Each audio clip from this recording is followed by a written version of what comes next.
नमस्कार मित्रांनो, तर तुमचं स्वागत आहे माझ्या एका नवीन मिनी ब्लॉग मध्ये. मित्रांनो, आज आहे आपल्या चॅलेंजचा डे 32. मित्रांनो, मी ना आलेलो परत आपल्या घरी म्हणजेच नांदगावला. त्यानंतर आहे ना पहिल्यांदा तर आपल्या माताजींनी आपल्याला नाश्ता दिला. त्यानंतर आहे ना मस्तपैकी आपण रेडी होऊन गेलो मंदिरात, कारण की ना मित्रांनो नवीन वर्षाचा आज पहिला सोमवार आहे. मित्रांनो, पूर्ण नांदगाव मध्ये ना एकच गणपतीचं मोठं मंदिर आहे आणि ते मंदिर आहे ना मित्रांनो आमच्या गल्लीमध्ये आहे. कपडे वगैरे बदलून मी कुठे चाललोय ना हे चला सांगतो पुढे. आम्हाला याला पण सोबत घेऊन जायचं होतं, त्यामुळे आम्ही याला घ्यायला आलो होतो. आम्ही जात होतो तेवढ्यात रस्त्यात आम्हाला बाकीचे मित्र पण भेटले. सर्वांना भेटून आणि गाडीत 100चं पेट्रोल टाकून आम्ही डायरेक्ट लागलो रस्त्याला. मित्रांनो, आम्ही तिघी चाललोय चंदनपुरीला, कारण की ना चंदनपुरीची आता जत्रा सुरू आहे. अर्ध्या तासाचा प्रवास करून फायनली ना आम्ही पोहोचलो मंदिर. तरी पण आहे ना मित्रांनो, दरवेळेस सारखी यावेळेस मंदिरात एवढी गर्दी दिसत नव्हती, म्हणून आहे ना आमचं दर्शन पण बिना धक्क्याचं आणि चांगलं झालं. आमच्या तिघांच्या कपाळावर मंदिरात बळजबरी भंडारा लावला होता आणि बाहेर आल्यानंतर पण या बाबांनी आम्हाला बळजबरी टिक्का लावला, कारण आम्ही ना फुकटचं काही सोडत नाही बरं का. जत्रेत आलो आणि पाण्यात बसलो नाही असं कधीच झालं नाही बरं का. 70 रुपये पूर्ण वसूल केल्यानंतर हा भाऊ पाण्यात उतरला. पहिल्यांदाच जत्रेत आम्ही काहीतरी नवीन विषय बघितला होता आणि हा विषय बघितल्यानंतर आम्हाला इतकं भारी वाटतं तुम्हाला काय सांगू. आम्ही बघितलं म्हणून तुम्ही पण बघा, हे पोरं कशी स्टंट करताय बाईकवर.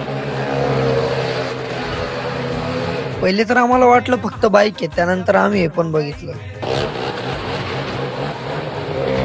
हा विषय पण आम्ही काहीतरी जत्रेत नवीन बघितलं होतं. नवीन दिसल्यानंतर आम्ही तो ट्राय करतो म्हणजे करतो. भाऊनी ट्राय केला, भाऊ डायरेक्ट हवेत गोळ्या मारायला. त्यानंतर आहे ना आम्ही गेलो निमगावचं सगळ्यात फेमस सोयाबीन चिल्ली खाण्यासाठी. ही सोयाबीन चिल्ली कोणी कोणी खाल्ली आहे त्यांनी कमेंट नक्की करा आणि जाता जाता तेवढं तुमचं सबस्क्राईब आणि फॉलो नक्की करून घ्या. धन्यवाद.